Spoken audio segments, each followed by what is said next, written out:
तो जब आप एनयूएस में एडमिशन के लिए अप्लाई करते हो तो एडमिशन के अप्लाई करने के टाइम आपको काफ़ी सारी चीज़ों को ध्यान में रखना होता है। नहीं तो आप लोग का एडमिशन जो है ना कंफर्म नहीं होता है। ठीक है। और अगर आपको एनयूएस से सच में 10वीं क्लास या 12वीं क्लास करना है तो कुछ चीज़ों को और ध्यान रखना होता है। इन चीज़ों को अगर आप ध्यान नहीं रखोगे तो आप लोग को मार्कशीट जो है या फिर जो अदर सर्टिफिकेट है पास होने के बाद आपको नहीं मिलेगा। तो यहाँ पे हम समझेंगे कि एडमिशन के टाइम जो आप लोग गलती करते हो जिसकी वजह से बाद में आपको और पैसा देना पड़ जाता है एनयूएस को, और बाद में आप लोग को और प्रॉब्लम भी क्रिएट होता है। तो उन सब से बचने के लिए आप लोग को इस वीडियो को देखना होगा और समझना होगा कि आप लोग को एडमिशन के टाइम पे रखा है जिसका एडमिशन हमने अभी तक नहीं किया है। यहाँ से हम समझते हैं कि एडमिशन के टाइम आप लोग को क्या क्या चीज़ों को ध्यान रखना होता है।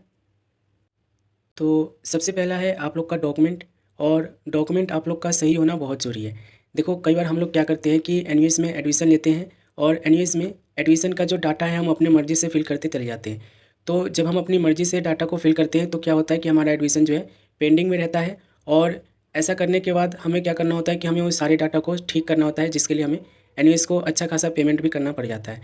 जैसे कि अगर आपके आधार कार्ड पे नाम जो है उसमें सरनेम लगा हुआ है, आधार कार्ड में आपने सरनेम दिए ही नहीं हो, या सरनेम नहीं लगा हुआ है सरनेम आपने दे दिए हो, इसी तरीके से father name, mother name, DOB और अदर डिटेल्स। ठीक है। कहने का मतलब ये है कि डॉक्यूमेंट के आधार पे ही हमेशा आपको अपना एनयूएस का जो एडमिशन फॉर्म है उसको फिल करना चाहिए।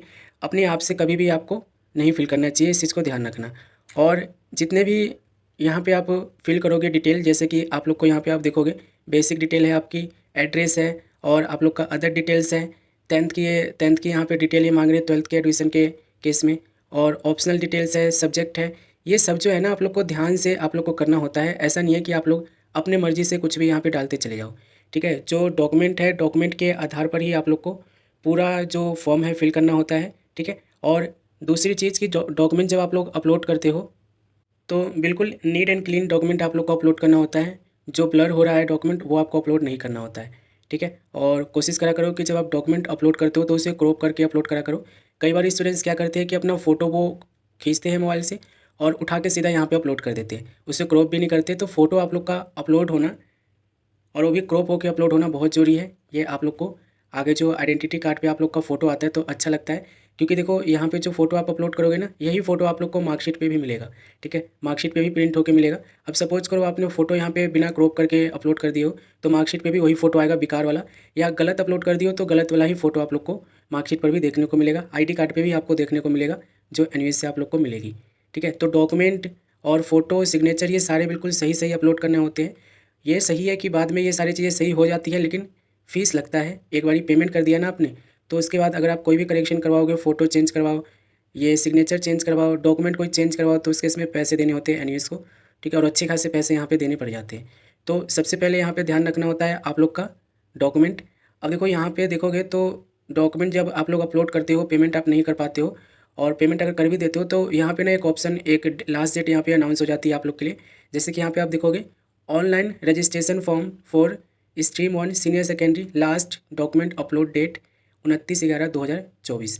इन्होंने बोला है कि 29 नवंबर तक हमारे पास समय है कि हम डॉक्यूमेंट को जितनी बार मर्जी चाहे अपलोड कर सकते हैं बिफोर पेमेंट। ठीक है। या पेमेंट के बाद भी कर सकते हैं, लेकिन एडमिशन कंफर्म होने के बाद हम डॉक्यूमेंट में कोई भी चेंजेस नहीं कर सकते हैं। यहाँ पे डॉक्यूमेंट अपलोड नहीं कर सकते एक बार एडमिशन कंफर्म हो गया तो ये जो लास्ट डेट होता है ना, यहाँ पे जो लास्ट डेट आपको मेंशन होता है ये आप लोग के लिए ही होता है कि आप लोग डॉक्यूमेंट इस डेट तक जो है अपना अपलोड कर सकते हो। इस डेट के बाद जो है ये डॉक्यूमेंट अपलोड करने का जो ऑप्शन है ना ब्राउज का ऑप्शन आपके सामने से ये चला जाएगा और फिर आप डॉक्यूमेंट को ही अपलोड नहीं कर पाओगे। तो ये लास्ट डेट भी यहाँ पे ध्यान रखा करो। और तीसरा देखो सबसे इम्पोर्टेंट चीज़ जो यहाँ पे है वो है आप लोग का सब्जेक्ट सिलेक्शन। देखो एक बार यहाँ पे अच्छे से आप समझ लो सब्जेक्ट सिलेक्शन को लेकर। देखो जब आप ऑलरेडी कहीं से 10वीं क्लास कर चुके होते हो, यानी कि पास हो जाते हो 10वीं क्लास या 12वीं क्लास, जब आप पास हो जाते हो तो आपके पास सिर्फ एक ही ऑप्शन बचता है कि या तो आप एक सब्जेक्ट का एडमिशन ले लो या मैक्सिमम 4 सब्जेक्ट का एडमिशन ले लो। ठीक है। 4 सब्जेक्ट से ज़्यादा का आप एडमिशन नहीं ले सकते हो अगर आपने पहले से ही अपनी 10वीं या 12वीं क्लास कंप्लीट कर लिए हो तो। इस चीज़ को ध्यान रखना है यहाँ पे। दूसरा चीज़ देखो, अगर आपको टीओसी लेना है तो टीओसी के लिए एनयूएस ने बोल रखा है कि टीओसी सिर्फ कंपार्टमेंट वाले स्टूडेंट्स को ही हम देंगे। जैसे कि 10वीं क्लास में कंपार्टमेंट है और 5 में से 2 सब्जेक्ट में पास हो तो पास वाले जो सब्जेक्ट है उसका टीओसी हो जाएगा एनयूएस में। ठीक है। तो टीओसी सिर्फ जो है ना कंपार्टमेंट वाले स्टूडेंट्स को मिलता है जो जिनको कंपार्टमेंट मिलती है 1 या 2 सब्जेक्ट में। ठीक है। तो ये चीज़ को ध्यान रखना। तीसरी चीज़ देखो यहाँ पे एनयूएस का मार्कशीट लेने के लिए आप लोग को एक चीज़ का ध्यान रखना होता है कि सब्जेक्ट सिलेक्शन कैसे करना है।